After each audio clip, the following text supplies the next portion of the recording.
Welcome all to சரிதா சமையல். இன்றைக்கி நம்ம சமையலில் ரொம்பவே சிம்பிளான ஒரு ஸ்வீட் ரெசிபி பொட்டுக்கடலை பர்ஃபி. இது வந்து சாஃப்டாக சாப்பிட்றதுக்கு நல்லா டேஸ்ட்டாக இருக்கும். இப்போது இந்த ஸ்வீட் எப்படி பண்ணுறதுன்னு பார்க்கலாம்.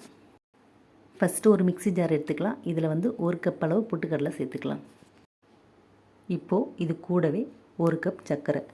1 கப் பொட்டுக்கடலைக்கு 1 கப் சர்க்கரை. இனிப்பு வந்து கரெக்டாக இருக்கும். இப்போ இதை நம்ம மிக்சியில் சேர்த்து நல்லா பவுடர் பண்ணி எடுத்துக்கலாம். இப்போது இதை நல்லா அரைச்சி பவுடர் பண்ணியாச்சு. அடுத்து இதை நம்ம சலித்து எடுத்துக்கலாம். ஒரு மாவு சல்லடையில் சேர்த்துட்டு கட்டி எதுவும் இல்லாமல் நல்லா சாஃப்டாக பவுடர் மாதிரி சலிச்சிட்டு எடுத்துக்கலாம்.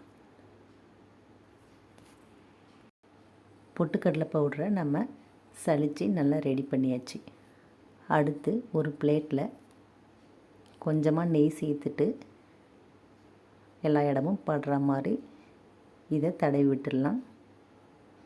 இது வந்து நம்ம பர்ஃபி செஞ்சு முடிச்சுட்டு இந்த பிளேட்டில் சேர்த்து ஆற வைக்கிறதுக்கு முன்னாடியே நம்ம ரெடி பண்ணி வச்சுக்கலாம். அடுத்து ஒரு கடாய் சூடு பண்ணிவிட்டு இதில் வந்து 3 ஸ்பூன் நெய் 3 ஸ்பூன் எண்ணெய் சேர்த்துருக்கேன். நம்ம வந்து முழுக்க இந்த ஸ்வீட் வந்து நெய்யிலையும் செய்யலாம், இல்லைனா நம்ம இது மாதிரி கூட எண்ணெய் சேர்த்தும் செய்யலாம்.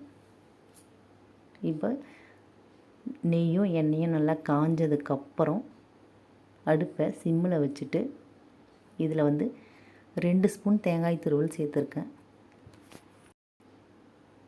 நம்ம வந்து தேங்காய் துருவல் சேர்க்கும்போது அங்கங்கே வாயில் கடிப்படும், சாப்பிடவும் நல்லா டேஸ்ட்டாக இருக்கும்.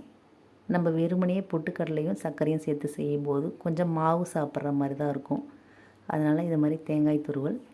இது கூடவே பார்த்திங்கன்னா ஒரு 10லேருந்து 15 முந்திரியை சின்னதாக உடச்சிட்டு எடுத்து வச்சுருக்கேன்.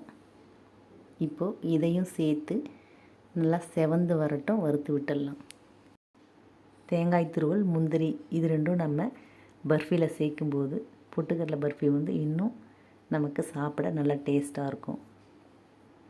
இது ரெண்டும் ஓரளவுக்கு செவந்த உடனே நம்ம அடுப்பை ஆஃப் பண்ணிடலாம்.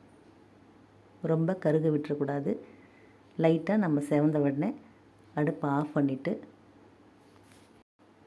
இது நல்லா ஆற வச்சுக்கலாம்.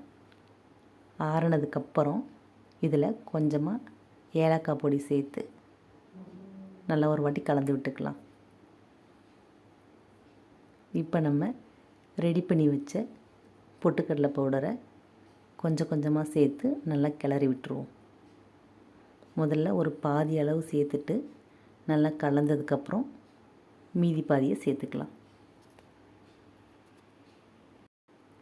கொஞ்சமாக சேர்த்து நம்ம கிளறும்போது நமக்கு வந்து கலந்து வர்றதுக்கு ஈஸியாக இருக்கும். அதனால தான் கொஞ்சமாக சேர்த்து கிளறி விடுறோம். இப்போ பாதி அளவு சேர்த்து நல்லா கலந்ததுக்கப்புறம் இப்போ மீதி இருக்கிறதையும் சேர்த்து நல்லா இதை கிளறி விட்டுக்கலாம். நான் எடுத்துக்கிட்ட எண்ணெய், அந்த நெய், அதே மாதிரி பார்த்திங்கன்னா இந்த பொட்டுக்கடலை பவுடர், சர்க்கரை எல்லாத்துக்குமே வந்து அளவு பார்த்திங்கன்னா கரெக்டாக இருந்தது. நான் வந்து 1 கப் பொட்டுக்கடலை, அது வந்து 200 கிராம், அதே மாதிரி 200 கிராம் சர்க்கரை.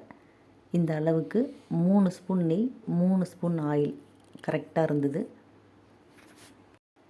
பார்க்கும்போதே தெரியும் பார்த்திங்கன்னா நமக்கு அந்த நெய்யும் எண்ணெயும் அதிகமாக இல்லை. அதே மாதிரி பார்த்திங்கன்னா பொட்டுக்கடலையும் அங்கங்கே மாவு மாதிரி இல்லாமல் எல்லாமே ஈவனாக நல்லா கலந்தாச்சு. இப்போ இதை நம்ம நெய் தடவி ரெடி பண்ணி வச்ச பிளேட்டில் மாற்றிக்கலாம்.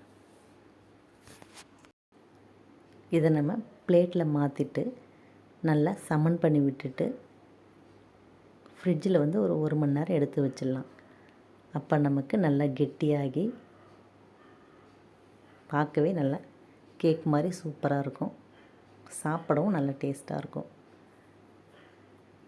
இப்போ இதுக்கு மேலே கொஞ்சமாக முந்திரியை வறுத்துட்டு அங்கங்கே இது மாதிரி வச்சு விட்டோம்னா பார்க்க வந்து நமக்கு அழகாக இருக்கும். இப்போ ஃப்ரிட்ஜில் வச்சு ஒரு 1 மணி நேரம் விட்டதுக்கப்புறம் இதை ஒரு நைஃப் வச்சு நம்ம கட் பண்ணிக்கலாம். இதை வந்து நைஃப் வச்சு கட் பண்ணாலும் கட் பண்ணிக்கலாம். அப்படி இல்லைன்னா நம்மக்கிட்ட ஆர்ட் ஷேப்பில் இல்லை ரவுண்ட் ஷேப்பில் ஏதாவது அச்சு இருந்ததுன்னா அதை வச்சு கூட நமக்கு பிடிச்ச ஷேப்பில் கட் பண்ணி எடுத்துக்கலாம். அதே மாதிரி இந்த ஸ்வீட் பார்த்திங்கன்னா 10லேருந்து 15 நிமிஷத்தில் ரொம்பவே குயிக்காக செஞ்சு முடிச்சிடலாம். வீட்டில் உள்ள பொருளை வச்சே ரொம்ப சுலபமாக நம்ம செஞ்சிடலாம். அவ்வளோதான், ரொம்பவே சூப்பராக நமக்கு பொட்டுக்கடலை பர்ஃபி ரெடி ஆகிடுச்சு.